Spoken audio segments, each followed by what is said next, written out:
Hello friends, good evening. दिमाग भारत के online classes में आप सभी लोगों का स्वागत है। फ्रेंड्स, हम पुनः उपस्थित हैं और क्लास को कंटिन्यू करेंगे।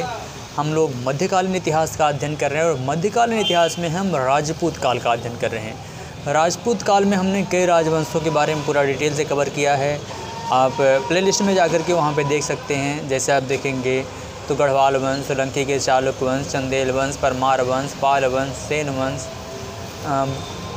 आदि ढेर सारे जो है राजवंशों के बारे में हमने पूरा डिटेल से कवर किया है।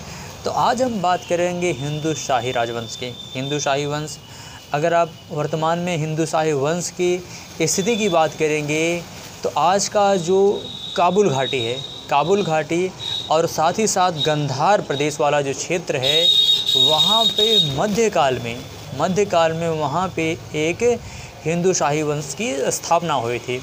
एक्चुअली में अगर देखेंगे तो वहाँ पर तुर्कों के द्वारा एक लगरतुमान करके था, एक तुर्क जिसने वहाँ पे एक राजवंश की स्थापना की थी और उसका एक मंत्री था, ब्राह्मण मंत्री था जिसका नाम था कल्लर ब्राह्मण। 9वीं शताब्दी के उत्तरार्ध में जो है उसने एक हिंदू राजवंश की स्थापना की, जिसे हिंदू शाही राजवंश के नाम से इतिहास में जाना जाता है। हिंदू शाही वंश के नाम से जाना जाता है।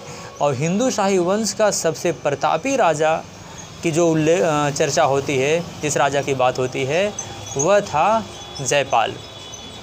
जयपाल की बात करेंगे तो 986-87 ईस्वी में जयपाल ने गजनी पर आक्रमण किया।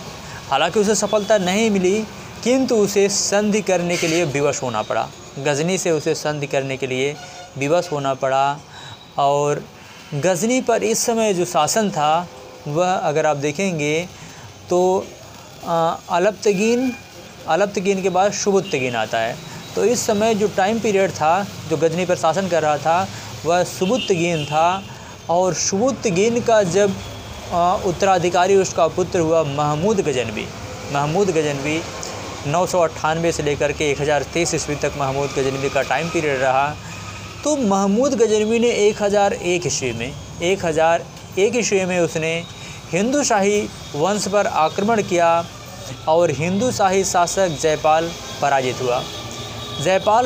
हुआ और फलस्वरूप वह अपने आप को इतना अपमानित महसूस किया जयपाल कि उसने अपने आप को अग्नि के हवाले कर दिया। यानी कि अपने आप को ज़िंदा ही अग्नि के हवाले कर दिया, यानी कि ज़िंदा आग में वह जल गया। जीते ही आग में अपने आप को झोंक दिया, जला दिया। उसका पुत्र जो हुआ उत्तराधिकारी वह आनंदपाल हुआ। वह कौन हुआ? आनंदपाल हुआ। हालांकि आनंदपाल को भी महमूद गजनवी ने पराजित किया था। और आगे चल कर के भारत में पहली बार अगर किसी राज्य का तुर्क के द्वारा हस्तक्षेप किया गया या तुर्कों ने भारत में सबसे पहले जिस राज्य पर कब्जा किया वह हिंदू शाही वंश ही था। तो आगे चल कर के महमूद गजनवी ने हिंदू शाही वंश पर कब्जा कर लिया और फिर इसके बाद वहाँ पे मुस्लिम सत्ता ही चलती रही। तो ये था, छोटा ही वंश था, लेकिन जानने के लिए आपके लिए ज़रूरी भी था। तो इस वजह से यहीं पे समाप्त होता है। तो हमें इजाज़त दीजिए। जय भारत, जय हिंद।